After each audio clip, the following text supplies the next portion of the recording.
насколько хороша Mazda 6e, их новый электромобиль. И если сравнивать с Tesla Model 3, это реальная альтернатива. Она просто длиннее, но стоит примерно столько же. И вообще, насколько хорошо Mazda сегодня делает электромобили. А что с расходом и реальным запасом хода на трассе? Причем в холодных условиях Германии, не в идеальной погоде. Давайте разберемся. Это действительно интересно. Mazda 6e. С Томасом авточувство в 4К на весь экран и без купюр. Поехали. Начнем с передней части. На мой взгляд, выглядит очень классно. Передок, конечно, закрытый и много световых элементов. Фирменная подпись, которая плавно переходит в основные дневные ходовые огни. С точки зрения дизайна здесь реально попали в точку. И, конечно, типичный для Mazda цвет Soul Red Crystal. За него просят оплату 1000 евро. Но самая интересная цена в Германии. Вот этот автомобиль прямо сейчас стоит 45 тысяч евро. И это самая базовая версия. У этой машины всего одна опция – цвет. И все. И по сути она продается за те же деньги, что и Tesla Model 3 в Германии, при сопоставимом уровне оснащения. Длина здесь 4 метра 92 сантиметра. Это заметно больше, чем у Tesla Model 3. Колеса всегда 19-дюймовые аэродинамические диски. Вы видите их прямо здесь. Они сделаны для лучшей эффективности, в данном случае с зимними шинами. И форма кузова очень вытянутая, плавная. Из-за этого машина выглядит действительно красиво. И что важно, это еще и плюс для аэродинамики. Сзади тоже активно играют со светом. Объемная трехмерная графика. Здесь же надпись Mazda. А вот это выдвижное антикрыло. На трассе оно поднимается примерно после 90 км в час. А на городских скоростях снова убирается. Но при желании можно открыть его вручную, просто ради эффекта. Здесь всегда задний привод. Разгон 7,6 секунды до 100 км в час. Полезная емкость батареи 66 кВт-часов. Полная примерно 69 кВт-часов. Есть и версия с большей батареей NMC, но, честно говоря, она не особенно актуальна. Она заряжается слишком медленно. Вот эта базовая батарея, ее выбирают почти все. Она меньше по емкости, зато с химией LFP. И именно на нее мы будем смотреть. Потому что здесь 24 минуты, с 10 до 80% заряда на быстрой зарядке с пиком 165 кВт. Посмотрим на европейский разъем. И в целом все выглядит вполне нормально. Батарея NMC заряжалась бы почти в 2 раза дольше. Поэтому она и не так интересна. В итоге почти все выбирают именно эту версию. В Германии, например, около 90% покупателей берут базовую комплектацию. И в этом как раз весь кайф. Базовая цена сохраняется, списка опций здесь фактически нет. И это очень большой контраст по сравнению с немецкими производителями, где ты начинаешь с базовой цены, а в итоге легко выходишь на почти вдвое большую сумму. И я могу сразу сказать, интерьер сегодня будет очень интересным. Но для начала давайте проверим, есть ли здесь передний багажник. Это всегда любопытно. Вы помните, некоторое время назад мы проводили опрос. Участвовало, кажется, около 30 тысяч человек. Нужен ли электромобилю передний багажник? И 2/3 ответили «да, нужен». И здесь он действительно есть. Посмотрите. Интересное решение. Я такого раньше никогда не видел. Здесь сумка, официальная сумка Mazda для зарядного кабеля. Почему бы и нет? И да, посмотрите сюда. Это отдельная вставка в переднем багажнике с тиснением Mazda. Приятная деталь. И сам передний багажник довольно большой. Плюс есть еще дополнительное пространство снизу. Здесь даже есть что-то вроде отверстия. Можно, например, что-то промыть. Интересно. И, по сути, да. Мы ведь часто забываем пакеты для покупок, а тут просто берете эту сумку с собой в магазин. Кладете все внутрь и готово. Очень удачное решение. Сюда помещается не только зарядный кабель. И при этом тут есть шумоизоляционный материал. Двигателя здесь, конечно, нет, но, возможно, это все равно помогает гасить какие-то вибрации. И, конечно, сегодня мы выедем с ней на немецкий автобан. И еще один момент.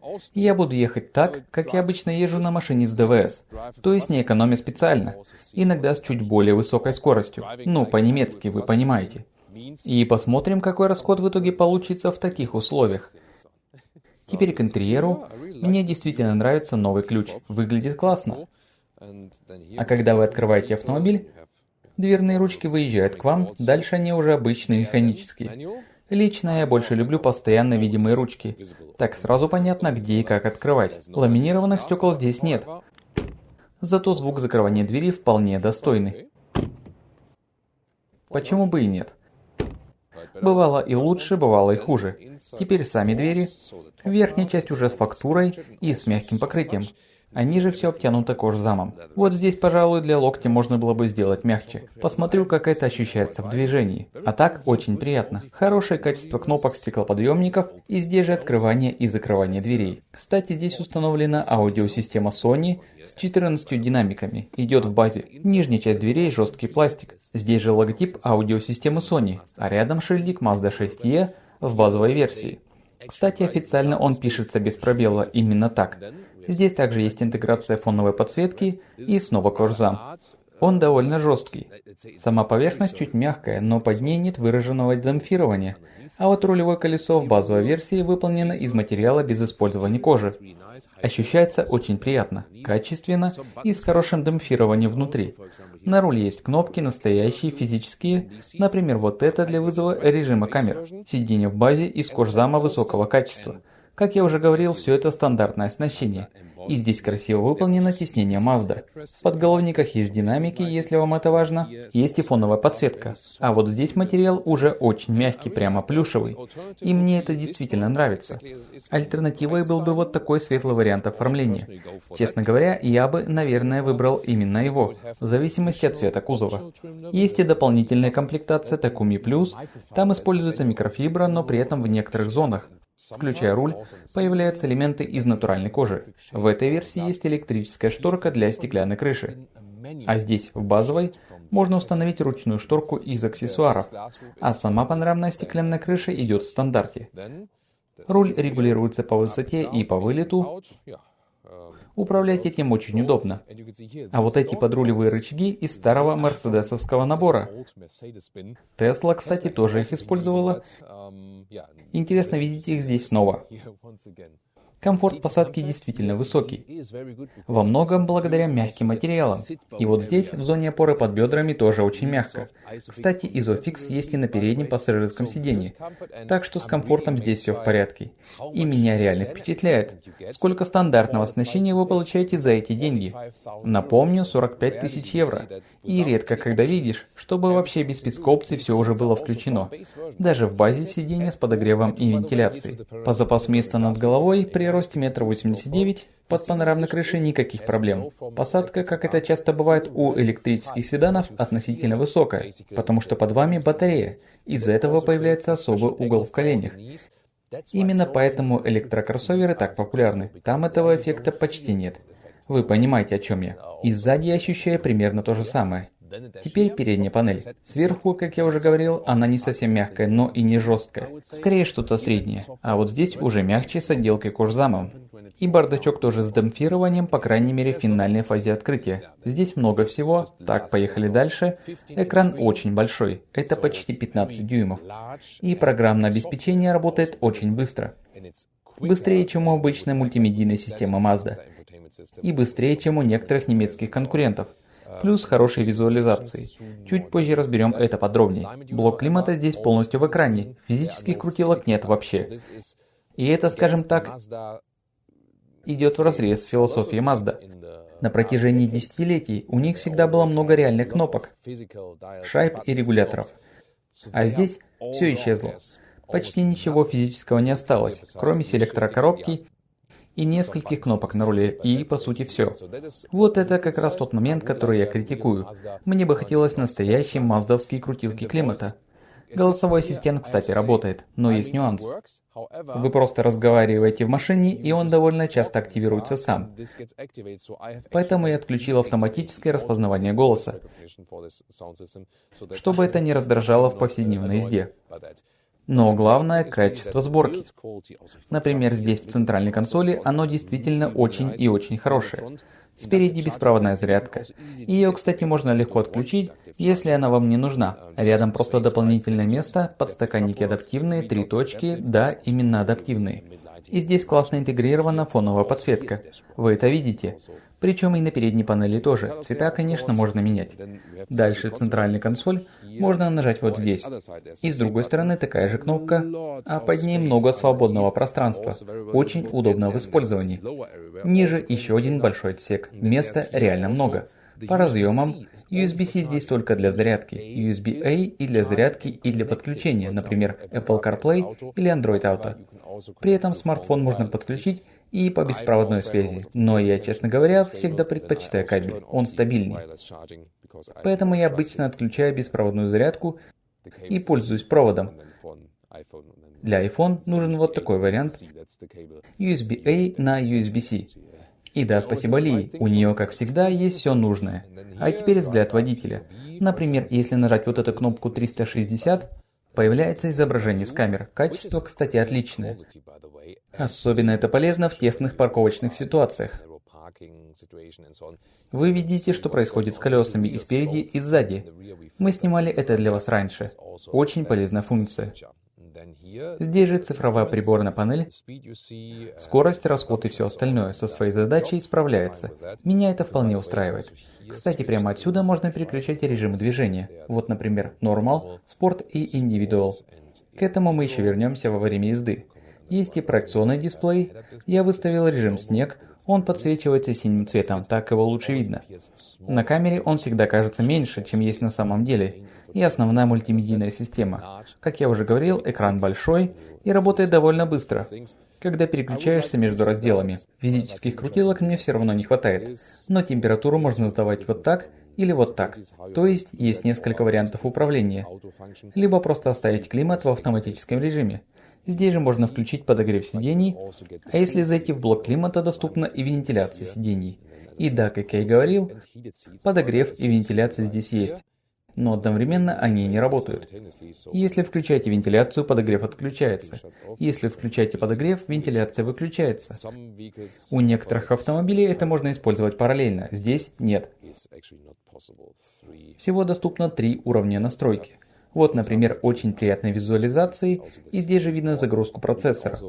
Можно даже поменять цвет автомобиля снаружи, прямо в системе. Хотя я, конечно, оставил тот цвет, который у машины на самом деле. Но можно посмотреть, как она выглядит в других оттенках. Вот, например, белый тоже смотрится неплохо, правда? Есть и медный оттенок. Я сейчас не сразу нахожу его в меню, но в любом случае я бы здесь оставил красный цвет. Очень классно. В целом мультимедийной системой я действительно доволен. Она много умеет, но при этом остается достаточно простой и понятной.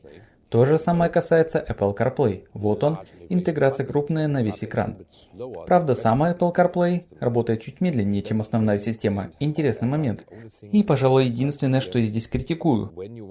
Когда вы хотите отключить, например, предупреждение о превышении скорости или что-то подобное, нужно минимум 2 клика в меню. Есть быстрое меню, если провести пальцем слева. Там, например, можно включить подогрев руля и другие функции, но я не совсем понимаю, почему такие вещи не вынесли именно туда.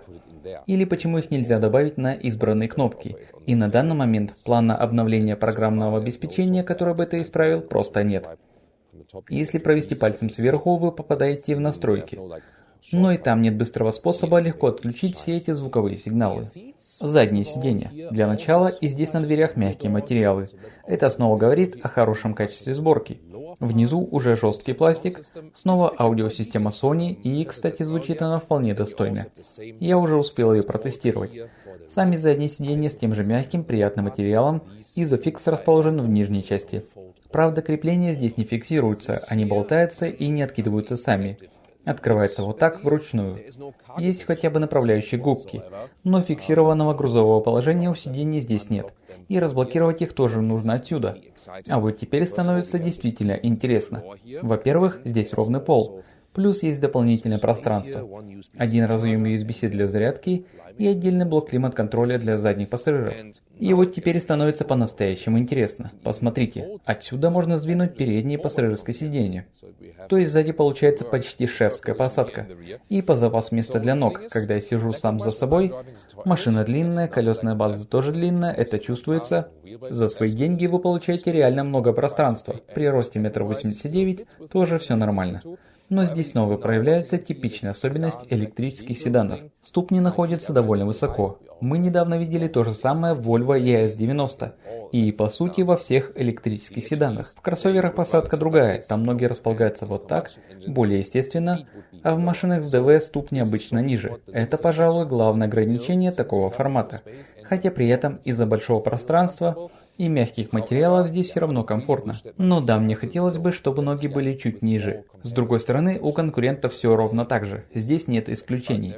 И при этом места здесь все равно больше, чем в Tesla Model 3. Багажник 470 литров, и здесь именно лифтбэк проем, что очень удобно в повседневной жизни. Сама крышка довольно массивная, но ее можно открыть чуть выше. Я, например, настроил высоту под свой подземный гараж. Для этого нужно нажать и удерживать кнопку, и система запоминает этот уровень.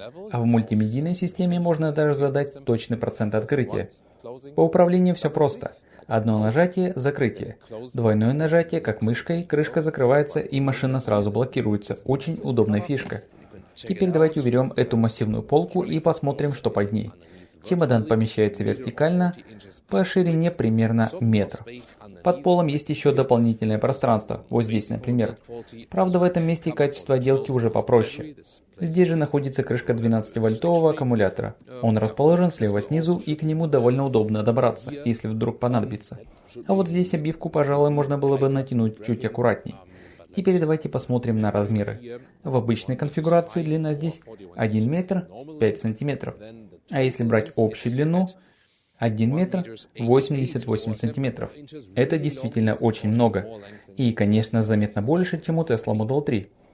По высоте 64 сантиметра. В целом багажник очень хорошо пригоден для использования. Единственный момент, чтобы сложить спинки сидений, нужно нажать вот эти кнопки, а затем обойти машину сзади. Это не самое удобное решение, скажем так. Но в целом пространства здесь действительно много. Поехали. За рулем Mazda 6e. И начинаем сразу с трассы. Немецкий автобан.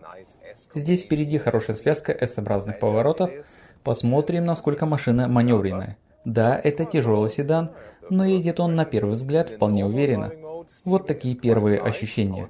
В обычном режиме движения рулевое управление довольно легкое, но его можно настроить. Вот здесь слева на руле переключаемся в спорт, и тогда все сразу переходит в спортивный режим. А еще я настроил себе индивидуальный режим, мощность не на максимуме, рекуперация в стандартном режиме, чтобы машина спокойно катилась, а усилитель руля в спорт. Так появляется чуть больше сопротивления на руле, и это мне нравится. А теперь разгон в спорт. Поехали. 50.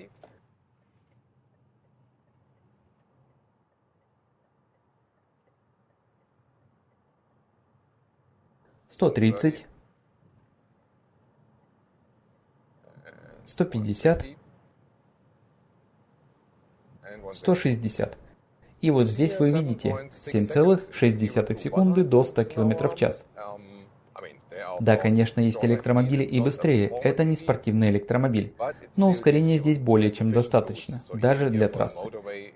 Набрать скорость легко, запаса хватает, так что с этой точки зрения мне точно не на что жаловаться. Даже в режиме спорт рулевое управление все равно остается довольно легким. Да, не таким легким, как в стандартном режиме, но все же, тут скорее вопрос личных предпочтений. Мне хотелось бы чуть больше сопротивления, но в целом все нормально. Шумоизоляция, кстати, реально достойная. И это как раз то, о чем я говорил в начале. Погода сейчас не самая приятная. Давайте на секунду зафиксируем 130 км в час. Вот, 130 км в час. Это примерно 120-130 км в час по автобану, обычная немецкая скорость. И даже здесь уровень шума остается очень комфортным. На трассе действительно тихо. При этом дорога уже влажная, вы это видите. Так что результат на самом деле очень хороший. И в сочетании с действительно удобными сиденьями, Mazda 6e превращается в очень комфортный автомобиль для дальних поездок. Здесь я бы предпочел ехать именно в индивидуальном режиме. Его можно выбрать либо через экран, либо кнопкой слева на руле. И там у меня настроен более плотный руль. А в режиме мощности на максимальную эффективность. Можно, конечно, оставить и самый сильный режим, но, как я уже говорил, это не самый мощный электромобиль в классе. При этом едет он очень уверенно, мощности хватает. И за счет того, что машина низко сидит, мне особенно интересно, какой итоговый расход получится, потому что сейчас мы как раз проводим трассовый тест расхода, чтобы вы увидели, каков реальный запас хода в таких условиях, как у меня сейчас. Давайте посмотрим, как машина ведет себя при перестроениях. Да, все хорошо. Подвеска здесь не слишком жесткая, но и не мягкая. При смене полос кузов не раскачивается, это приятно. И при этом нет ощущения чрезмерной жесткости, когда едешь по трассе. Так что если дорога нормального качества, мне кажется, настройку подвески здесь нашли очень удачную. Есть, правда, один момент. И думаю, позже я смогу это вам показать. Конечно, до съемки видео я уже успел поездить на машине. И вот в городских условиях, на совсем низкой скорости, когда много ям и неровностей, там появляется довольно сильный гул от работы подвески. И проезд ям ощущается откровенно некомфортно. Я бы сказал, это слабое место этого автомобиля. Подвеска не очень хорошо справляется с ямами и разбитым покрытием. При этом здесь, на хорошо сделанной трассе, вы этого вообще не чувствуете. На автобане все полностью в порядке. Проблема проявляется именно в городе, на плохом асфальте, на неровных дорогах и особенно на ямах. Теперь давайте посмотрим на ассистенты. Активируются они примерно как у Tesla, рычаг вниз. А слева включается активный ассистент рулевого управления. И вы видите, руль иногда ведет себя чуть нервно. Возможно, на камеру это не так заметно. Но руками я это ощущаю. Мелкие корректировки, когда машина следует за небольшим изгибом дороги. И вот, например, я просто держу руль вот так, и система сразу пишет, что мониторинг водителя перекрыт. Просит убрать руки, потом мягко повернуть руль. То есть мне постоянно нужно давать машине обратную связь, что я все еще здесь. И это, честно говоря, не самое удачное поведение. Еще один момент, который я заметил раньше. Иногда ассистент удержания в полосе делает довольно странное вмешательство. Так что если говорить об ассистентах в целом, здесь есть над чем поработать. И вот снова мне приходится еще раз подтверждать, что я здесь за рулем. Это не самое удобное решение. Часть функций можно отключить в меню Smart Drive. Да, это возможно. Но, например, тоже предупреждение превышения скорости, его снова нужно искать в меню. Быстрые кнопки, как я уже говорил раньше, здесь нет. Так что отключение всех этих систем, ну скажем так, не самое удобное и интуитивное. Зато есть мониторинг слепых зон. Вот здесь в зеркале загорается желтый индикатор, это всегда полезно. И, кстати, сами боковые зеркала очень широкие. Обзор назад отличный. С этим все действительно хорошо. Но есть и обратная сторона. В тесных городских условиях, на узких парковках эти зеркала реально большие. Так что здесь нужно быть внимательным, чтобы нигде не зацепить. И первый замер расхода на трассе. При такой езде, как сейчас, иногда чуть быстрее, иногда плотный трафик. Скорость примерно 100-120 км в час и выше. В итоге получаем примерно 17-18 кВт-часов на 100 км. Это около 3,6 мили на киловатт-час. А значит, реальный запас хода примерно 380 км. Может быть даже чуть больше, или около 240 миль. Теперь быстрая трасса, посмотрим, как она себя ведет. Дорога снова сухая, попробуем приблизиться к максимальным скоростям. 160, 170, и при этом все еще достаточно тихо. Машина остается спокойной, стабильной. Вот сейчас жесткое торможение. И да, как я уже говорил, мелкие неровности дороги в такие моменты чувствуются довольно отчетливо. Но в целом даже при быстрой езде этот автомобиль остается хорошим путешественником, если так можно сказать. И еще раз повторю, я сейчас еду так, как ехал бы на машине с ДВС. Я не пытался экономить, не прятался за грузовиками в правом ряду. А теперь съедем с трассы и немного проедемся по городу. Посмотрим, что здесь с комфортом. И я действительно должен сказать, Mazda 6e получает мой штамп немецкого автобана, потому что она тихая, посадка комфортная, подвеска на трассе тоже комфортная. Мы уже поговорили про запас хода и эффективность на автобане. Да, есть электромобили и экономичные, это правда, но и здесь вы вполне нормально уживаетесь, скажем так. Плюс она достаточно быстро заряжается. По крайней мере вот с этой небольшой LFP батареей, которую по сути все и будут выбирать. И даже здесь, например, стоя на светофоре, чувствуется, что несмотря на большое количество стекла вокруг, в салоне все равно тихо и достаточно комфортно. Да, по формату это все-таки европейский автомобиль. При этом он довольно длинный. Но именно это и помогает эффективности и пространству внутри.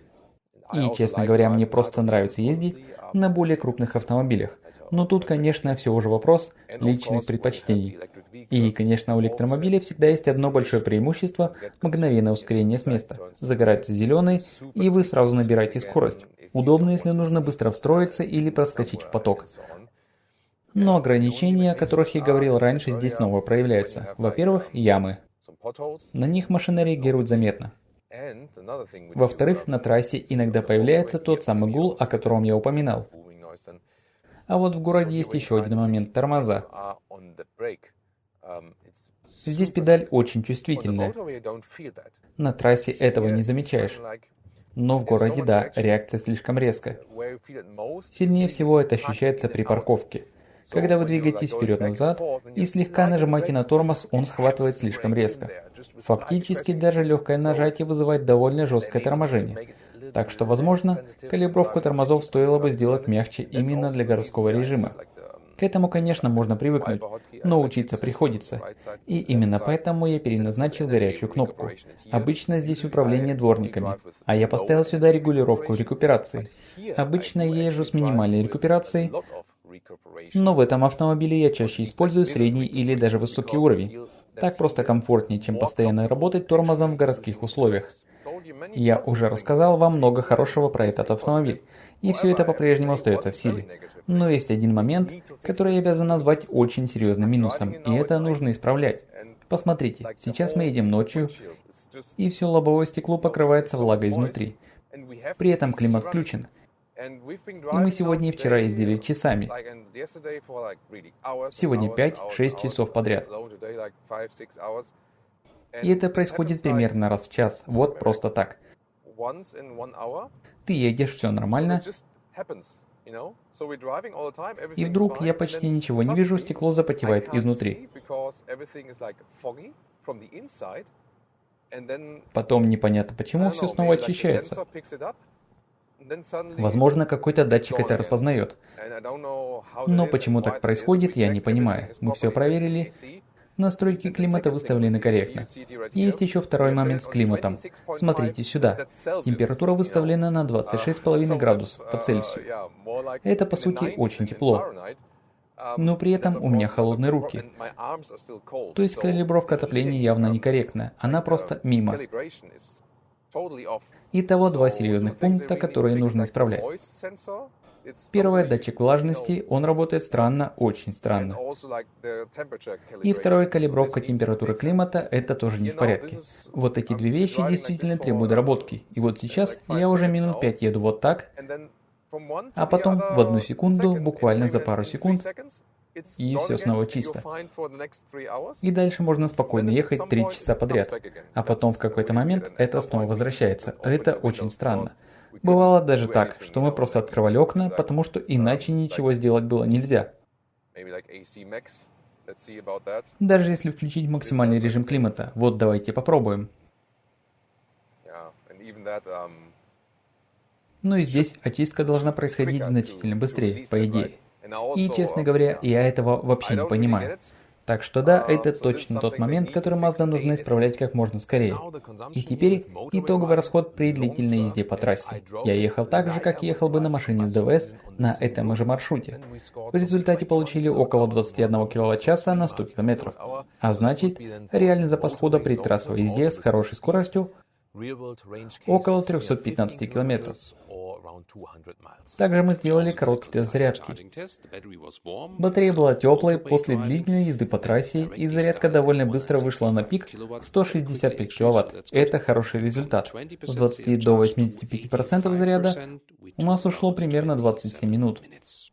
А если посмотреть на средний расход за весь период эксплуатации этого автомобиля, а это уже несколько тысяч километров пробега, получаем около 19 киловатт-часов на 100 километров. То есть реальный запас хода при этой небольшой LFP батарее около 350 километров или примерно 220 миль. Это не так уж много. И это точно не самый эффективный электромобиль на рынке. Но при этом соотношение цены и возможностей остается очень хорошим. Если учитывать, сколько стоит этот автомобиль, насколько он длинный, сколько пространства внутри и какое качество отделки салона, оно действительно высокое. Подвеска, честно говоря, не моя любимая часть. Гул и реакция на неровности, есть машины, которые справляются с этим лучше. Но если снова вернуться к цене, становится понятно, почему все сделано именно так. И в целом, я бы сказал, Mazda 6e предлагает действительно хорошее соотношение цены и качества. Как им удалось этого добиться? За счет сотрудничества с Changan Automotive, крупным китайским производителем. Они создали совместное предприятие. И по сути, у этого автомобиля есть версия под брендом Changan Deepal на китайском рынке. То же самое будет и с кроссовером. Совсем скоро мы покажем вам новый электрический кроссовер Mazda, который в Китае уже известен под названием EZ60. В Европе у него будет другое имя, и мы скоро подробно расскажем вам все, что нужно о нем знать. А пока, если вам интересно больше контента по этому автомобилю, он уже есть на нашем канале. Или возможно вам будет интересно сравнение с конкурентом с Tesla Model 3.